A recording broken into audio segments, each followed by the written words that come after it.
अस्सलाम वालेकुम नाज़रीन, मैं हूँ फ़ाइज़ा बुखारी और आप देख रहे हैं ज़ोक़े ख़बर। आज की ज़ोक़े ख़बर जो है वो कुछ अच्छी नहीं है। आज की जो लेटेस्ट डेवलपमेंट रही है, अभी तक की ख़बरों के मुताबिक कागज़ात नामज़दगी जो है वो कई जगहों से पीटीआई के लोगों के मुस्तरद किए जा रहे हैं। इससे पहले यह खबरें थी कि कागज़ात छीने जा रहे हैं, कहीं पे कागज़ात छीने गए, कहीं पे लोगों को जाने नहीं दिया गया, कहीं पर रिटर्निंग ऑफिसर ही मौजूद नहीं थे। बहुत सारी मुश्किलात देखने को नज़र आई और जहाँ पर लोग अगर बच जाते थे तो वहाँ पर उन्हें गिरफ्तार भी कर लिया जाता था।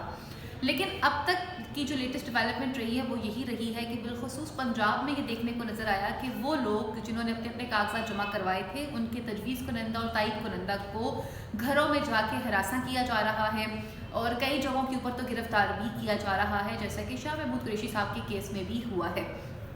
अब यहाँ पे बड़ी इंटरेस्टिंग सिचुएशन ये हो चुकी है कि क्या इलेक्शन जो होने जा रहे हैं 8 फरवरी 2024 को, उसे किस तरह से शफाफ बनाया जाएगा और बिलखुसूस बानी तहरीक इंसाफ यानी कि इमरान खान के कागजात नामजदगी क्यों मुस्तरद हुए, जबकि इस वक्त पाकिस्तान तहरीक इंसाफ मुल्क की वाहिद सियासी जमात है कि जिसकी पॉपुलैरिटी में दिन ब दिन इजाफा होता चला जा रहा है, बल्कि उनके वर्कर्स, सपोर्टर्स, इवन दो उनके हेटर्स भी अब इस बात को मानना शुरू हो चुके हुए हैं कि ये वही जमात है जिसको तोड़ना नामुमकिन हो चुका हुआ है। और इस हवाले से हमने देखा किस तरह से सरकारी मशीनरी का इस्तेमाल भी किया गया, जलसे नहीं होने दिए गए, कन्वेंशन नहीं होने दिए गए, उसके बावजूद अब तक कोई भी बड़ी उनकी जो सियासी जमात की तरफ से उनकी कोई बड़ा फेस जो है वो पब्लिक में नहीं किया, लेकिन उसके बावजूद भी लोग पाकिस्तान तहरीक इंसाफ को पसंद कर रहे हैं। जबकि दूसरी जानिब पर अगर अपोजिशन की बात की जाए, उन्होंने जहां वो जलसा नुमा मेहंदी टाइप वाले फंक्शन किए, जैसे मेहंदी की रात टाइप वाले फंक्शन थे, वो उन्होंने करने की कोशिश ज़रूर की है,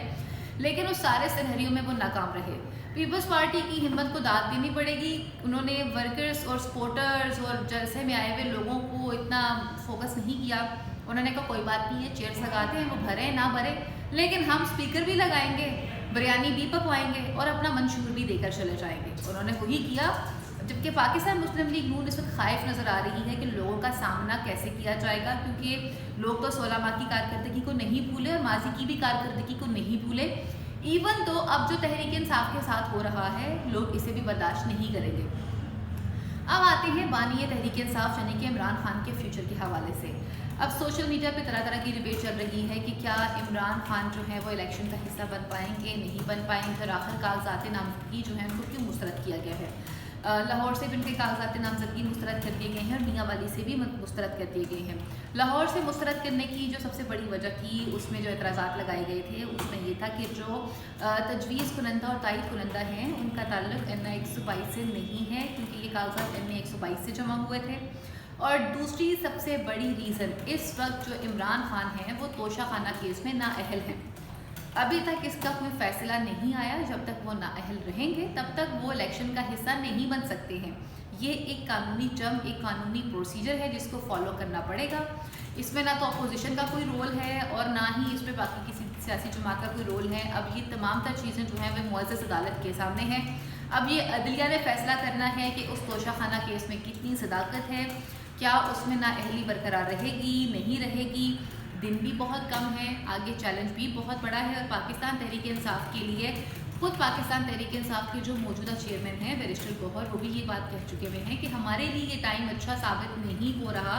जो लोग भी हमारी तरफ से अगर इलेक्शन की तरफ जाएंगे, पहले तो उन्हें जाने नहीं दिया जाएगा। अगर वो किसी तरह से चले भी जाएंगे तो हमें अपने अपने रिटर्निंग अफसर्स को लाना पड़ेगा, फिर रिजल्ट को पाइल अप करवाना। It's been a long things जिन्हें इकट्ठा करना बहुत मुश्किल काम होगा, वो कि पाकिस्तान तहरीक इंसाफ इस बात को समझती है कि अब तक रियासत और रियासती मशीनरी सिर्फ और सिर्फ पाकिस्तान तहरीक इंसाफ को हराना चाहती है।